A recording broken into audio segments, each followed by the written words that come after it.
Hi friends, welcome you. In Easy Learning Biology session, இந்த செஷன்ல நம்ம பார்க்க போறது வந்து sexual organ in flowering plants.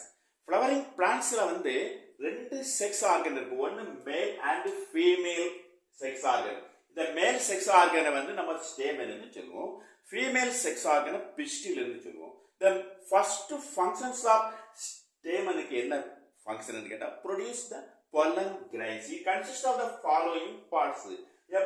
Lobed anther. It is a bilobed anther which is fixed by the base with flower parts. In between the anther and the base இடையில ஒரு சின்ன filament இருக்கு. அது வந்து நம்ம filament னு சொல்லுவோம். Pistil வந்து என்ன இருக்குன்னு கேட்டா a terminal stigma. It is a landing surface of pollen grain. Pollen grains இதுக்கு மேல தான் வந்து என்ன ஆகும் விழும். Okay, like as helipad மாதிரி. The basal portion is ovarian zoolon. கொஞ்சம் broad-ஆ இருக்கும். Inside the ovary there is formations of ovules. So the stigma-வையும் ovarian connect பண்ணக்கூடிய ஒரு சின்ன filament, tiny filament நம்ம style னு சொல்லுவோம். So the whole structure pistil னு சொல்லுவோம். The pistil is one of the part of ovule producing flower. Flowerல வந்து ovule produce பண்ணக்கூடிய part நம்ம pistil னு சொல்லுவோம். If a flower has only either pistil or stamen, the flower is known as unisexual flower னு சொல்லுவோம். ஒரு ஃப்ளவர்ல வந்து ஒரே ஸ்டேமனோ அல்லது பிஸ்டில் இருந்தா அந்த ஃப்ளவர் வந்து நம்ம என்ன சொல்லலாம் யூனிசெக்சுவல் ஃப்ளவர் னு சொல்லுவோம். In some flowers both male and female sex organ pistil and stamen இருக்குமா அந்த ஃப்ளவர்ஸ் நம்ம வந்து bisexual flowers னு சொல்லுவோம். Right. Majority angiosperms have bilobed anther. இப்போ anther தான் நம்ம பார்க்க போறோம். stamen தான் பார்க்க போறோம்.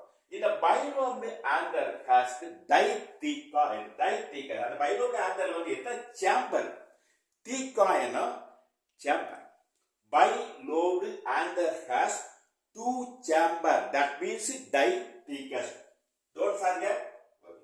இந்த chamber இந்த ரெண்டு சேம்பர்ல how many number of sacs இருக்குன்னா 4 sacs. 1, 2, 3, 4. By there is no cross wall between each sac. ஒவ்வொரு சாக்குக்கு இடையில என்ன இருக்காது cross wall இருக்காது. Look like a butterfly மாதிரி இருக்கு அப்படிதானே? Right.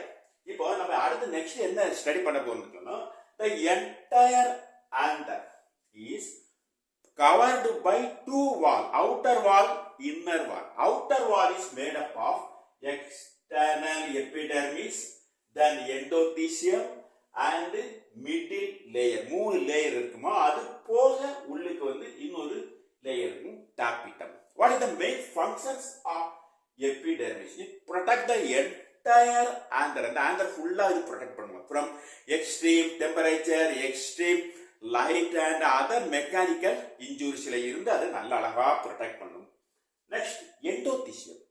The endothelial wall which act as a hygroscopy. இது என்ன பண்ணுதுன்னா உள்ளுக்குள்ள ஸ்பொராஞ்சியத்துக்கு உள்ளாடி சாக்கில இருந்து என்ன பண்ணுன்னு கேட்டா நியரஸ்ட் லேயர்ல இருந்து மாய்ஸ்சர் அப்சார்ப் பண்ணும். So which enhance the dryness of sporangial wall for dehiscence. இது ஹைட்ரோஸ்கோபிக் நேச்சர். இது என்ன பண்ணுன்னு கேட்டா அருகாமையில் இருக்கக்கூடிய லேயர்ல இருந்து எல்லா வாட்டரை அப்சார்ப் பண்றதுனால ஈஸியா இந்த ஸ்பொராங்கியல் வால் எல்லாம் dehydration ஆகும். That dehydration leads to it is easy for dehiscence. Microspore வந்து dehiscence வெளியில பரவுவதற்கு ரொம்ப ஈஸியா இருக்கும். So the main function of endothelium is hygroscopic in nature. Middle layer, majority study material வந்து the functions of middle layer பத்தி தரவே இல்லை. But the middle layer, each and every cell has a enormous food material. The food material is absorbed by tapetal layer. இந்த tapetal இருக்கக்கூடிய எல்லா செல் என்ன பண்ணுன்னு கேட்டா food absorb பண்ணும் from the middle layer. So the middle layer easily disintegrate before the maturation of anther. Anther mature ஆகிறதுக்கு முன்னாடியே the first disintegrate layer யாருன்னு கேட்டா correct answer middle layer. Next, the tapetum which absorb the food material from middle layer. இந்த absorb பண்ண food material it nourish to the developing spore. வளர்ந்து வரக்கூடிய ஸ்போர்களுக்கு எல்லாம் என்ன பண்ண அழகா ஃபுட் தந்துட்டே இருக்கும். இப்போ இந்த டேபிட்டல் பார்த்தோம்னா இந்த டேபிட்டல் செல் எனார்மஸ் சைட்டோபிளாசம். அந்த டேபிட்டல்ல வந்து நிறைய சைட்டோபிளாசம் இருக்குமா. each cell has 2 nucleus. In the resulting of endomitosis. எப்படி இந்த ரெண்டு நியூக்ளியஸ் ஃபார்ம் ஆகுதுன்னு கேட்டா எல்லா செல்லையும் ஒவ்வொரு நியூக்ளியஸ் இருக்கும், இந்த லேயர் எல்லாம் ஒவ்வொரு நியூக்ளியஸ் இருக்கும். பட் டேபிட்டத்துல மட்டும் ஸ்பெசிபிக்கா அது சைட்டோபிளாசத்துல ரெண்டு நியூக்ளியஸ். ஓகே, எப்படி இது ஃபார்ம் ஆகுது? த்ரூ எண்டோமைட்டாசிஸ். எண்டோமைட்டாசிஸ் மீன்ஸ் என்னன்னு கேட்டா the nucleus automatically divide into 2n+2. It means polyploid. Okay, but the entire cell, it does not enter in the Anapest stage. Okay, so when our material அழகா தந்திருக்காங்க, can you think capital cells become a binuclear? Yes or no தான் நம்மளுடைய answer இருக்கணும். Through endomitosis, then two nucleus are formed. It is known as polyploid in nature. Okay, next the capital is other function. ரெண்டு function இருக்கு.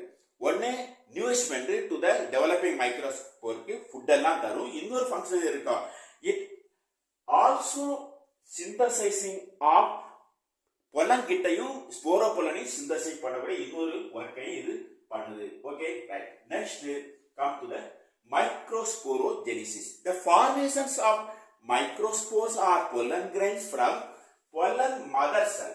pollen mother cell இருந்து இந்த pollen grains microspore form ஆகக்கூடிய the entire process தான் நம்ம என்ன சொல்லுவோம், sporogenesis ன்னு சொல்லுவோம். இது 2 மார்க்குக்கு நம்ம எக்ஸ்பெக்ட் பண்ணலாம். Okay, so inside the center region of the each sac microspore என்ன இருக்கு, cluster of tissue. அந்த டிஷ்யூ தான் ஸ்போரோஜீனஸ் டிஷ்யூன்னு சொல்லுவோம். இந்த ஸ்போரோஜீனஸ் டிஷ்யூல ஒவ்வொரு செல்லுக்கு என்ன டெண்டன்சி இருக்குன்னு கேட்டா, it produce a microspore produce பண்ணக்கூடிய டெண்டன்சி இருக்கு. அதனாலதான் each and every cells of microsporogenous tissue has a pollen potential. Notable, each and every cells of microgenous tissue act as a pollen potential. Justify la kuda kekkalam.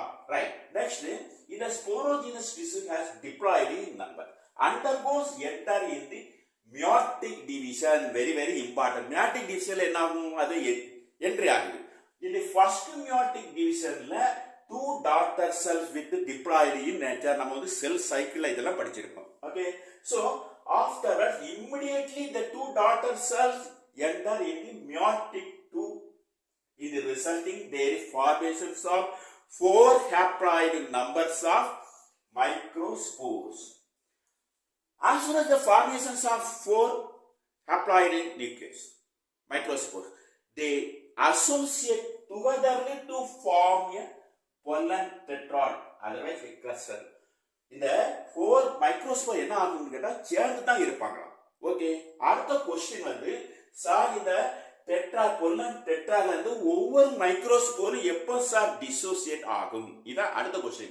எப்போ dissociate ஆகும்னு கேட்டா, as soon as the maturation of ஆந்தர்வால் mature ஆகுதுன்னு சொல்லக்கூடிய signal receive பண்ண உடனே இது இந்த கிளஸ்டர் என்ன பண்ணுமா, dissociate immediately into 4 microspores. Right?